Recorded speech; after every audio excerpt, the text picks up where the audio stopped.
A guy who's been in the program a while, how significant is playing in this bowl? This bowl game? Yeah. It's just a blessing to even, be a part of the bowl game. Working hard throughout the season. It's just a blessing. That's the main thing. And going against these guys, we just got to make sure we dominate and get this ring. How nice is it to have the 15 extra practices? I know practice isn't always the most enjoyable thing, but you guys still get that. Yeah, it's actually good to be practicing in December, There's a lot, people be like shoulder pass to the left, help to the right. Yeah, it's a blessing actually to be practicing, keep sharpening your technique and your tools and everything. It's a blessing to be out here though. How big is it for some of the younger guys behind y'all to get these extra reps, extra practices in? They're not ready for this ball game. Oh yeah, it's actually great because, next man up mentality, we gotta have somebody next up. So, let them get some reps, and, we got to get reps too, to make sure we still on point. But, having somebody behind you is always better. Thank you, guys. A couple of guys have visited recently and mentioned that they've talked to you on those visits. Has that always been something you've done, or is that something you've kind of grown into as you've been here a while? Something, not always, but, I just try to be real. I try to be real with any recruit that come in. I just tell them how Coach Atkins is, how Coach Novell is, and how practice is gonna be. I just be 100%. I don't sugarcoat nothing. I tell them how practice is gonna be. It's gonna be real hard. The coach is gonna be after you. Just keep pushing. And they just want what's best for you. What do you tell them specifically about Atkins? He seems like such a unique position coach. Yeah, he's very unique. He's always real with you. He's not gonna sugarcoat you. Like, I kind of get that from him. He never sugarcoat nothing. He always just on our butt, day in, day out. It's showing. Yeah, the results are showing now. I try to tell the recruits that he's at your best interest. Is that something that from day to day maybe you're like, man, does this guy like me at all? Are you asking yourself that? And I mean, I know he likes you, but yeah, he doesn't really show it a lot out here, right? Yeah, we on the field. As soon as we step on this green right here, it ain't no friends, and then as soon as we step off, and as soon as practice over, coaches, he's a great guy. All the coaches are great guys. They just challenge us in here at the moment. At least one of the recruits talked about like the messages you've given them when they come and visit. How do you approach talking to recruits? Like I said, we're talking about like grad transfers or just anybody. Or is it different? Do you talk to? Yeah, it's different situations. You got to treat different people, and it's very different because, like I said, it's a grad transfer.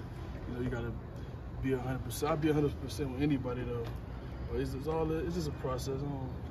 It depends on the guy. That's all it is. I know Bless has been out here getting some work, trying to work his way back. How have you seen him stay engaged even while he's been out for the majority of the season? Oh yeah, Bless starting to get back, starting to get back into the game now. He been out since fall camp. Yeah, he been out since fall camp, but it's still there. Everything's still there. He's just trying to get back in the groove of things, and his arm feeling better, everything feeling good. To see the careers that Dylan's had here, that Dimitri has had here in this season, and even Jazz too. What does it say about transfers coming in here on the offensive line, how easy that transition is, and why do you think that might be? The transition it ain't always good because, I feel like our coaches do a great job of recruiting because they always try to bring in people that fits the room. So, Dylan fit the room. Dimitri always fit the room. So that's why them guys came in and clicked. We all clicked at them as soon as they got here. So it's all about fitting the room and fitting the team, actually. When Kayden came in, there was a lot of talk about you guys competing. You guys would win the job. Did you guys get along right away, and how's that relationship developed? Yeah, we got along right away. He's a person at the end of the day. We got to compete. But at the same time, I know he was coming in to get my job. And actually we're sharpening each other. If I'm doing something wrong, he'll come and tell me. If he's doing something wrong, I'll tell him.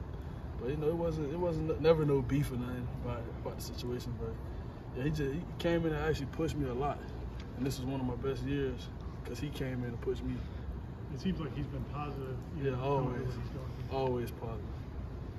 So some guys, you know, if there's a transfer that comes in, they may think, oh, I might transfer out. But what gave you the confidence to stick with it and grow the way you did? See, me personally, you know, I love competition. So anybody come in, or like Kayden, when Kayden came in, with, you know, Coach Novell Atkins, they told me before he came in, it was like, we got somebody coming in, you know, we got to compete for the spot. I said, all right, I'm good with it. I said, let's go. So it's like, I'm always up for a challenge, you know. And never know, I'm not gonna back down from anything. How valuable has Kayden been, just being out here day in and day out with his experience, kind of being Coach Lyles while he's recovering? Yeah, he's still like earlier today. He was telling me little things that I was doing wrong. And he's that key in my back pocket, basically. He always helped me for everything. What has stood out to you ahead of this ball game with Oklahoma and their defense, the defensive line? I can't really speak on that right now, so we'll leave that for a later time.